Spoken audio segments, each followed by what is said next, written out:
เข้าสู่ศาลาเพื่อญาติโยมจะได้ไหว้พระรับศีลกล่าวคำถวายเป็นลำดับต่อไปนะครับครับผมมาเข้าศาลาฝั่งนี้เลยครับพระคุณเจ้าครับเดี๋ยวเดินเป็นแถวเป็นแนวนะครับ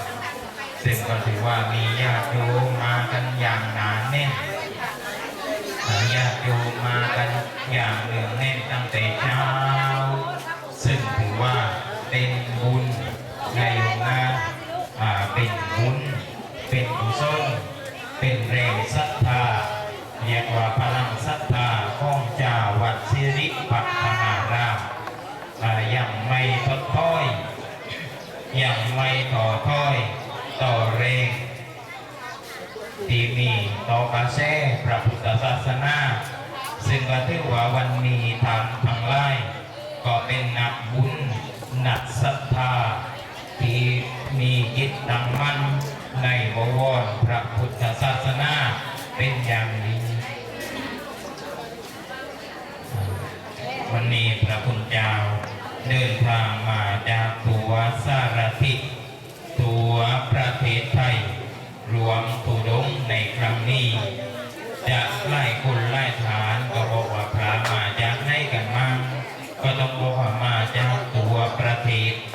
พระภิกษุสงฆ์เหล่านี้ล้วนแต่เป็นเนื้อนาบุญในบวรพระพุทธศาสนาให้ญาติโยมได้สร้างบุญสร้างกุศลให้เกิดขึ้นแก่ตนเองเพราะฉะนั้นวันนี้เนื้อนาบุญหมู่ใหญ่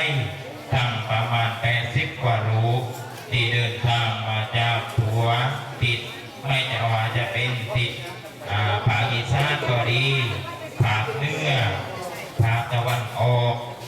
ภาคใต้หรือภาคกลางก็เดินทางกันมาตัวติดแดนไทย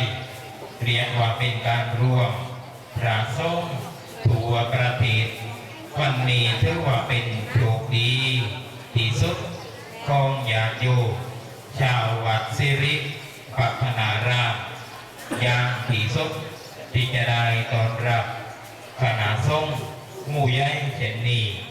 เป็นทีห้าโอกาสได้ยาก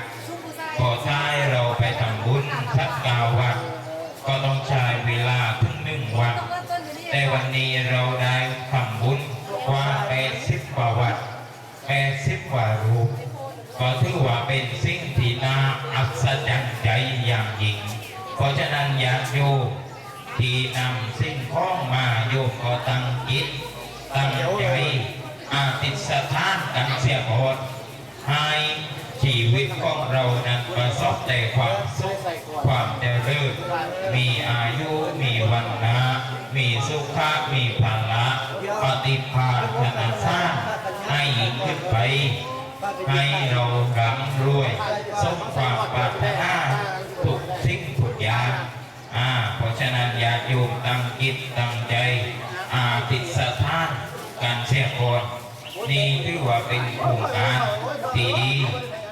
เป็นโครงการที่ดีมากอย่างยิ่งโครงการนี้ต้องบอกกันสักนิดต้องบอกกันสักทีต้องบอกกันสักนิดต้องบอกกันสักทีนายกนะวันนี้เป็นโครงการจาริกตุดงธรรมยาตราซ่องพังโคเริ่มตั้งแต่วัดประธานเชิงชุ่มจังหวัดสกลนครไปสิ้นสุดที่วัดประธานสีโกตะกองซ่อพบลาวเพราะฉะนั้นญาติโยมทางใดจะสนจิตสนใจสนับสนุนส่งเสริมเรื่องรวมทำบุญได้ที่รถก็ดีหรือที่พระพุทธเจ้าเป็นผู้นำโครงการก็ดีวันนี้ก็ถือว่าพระพุทธเจ้าเข้ามาในศาลาเสร็จแล้ว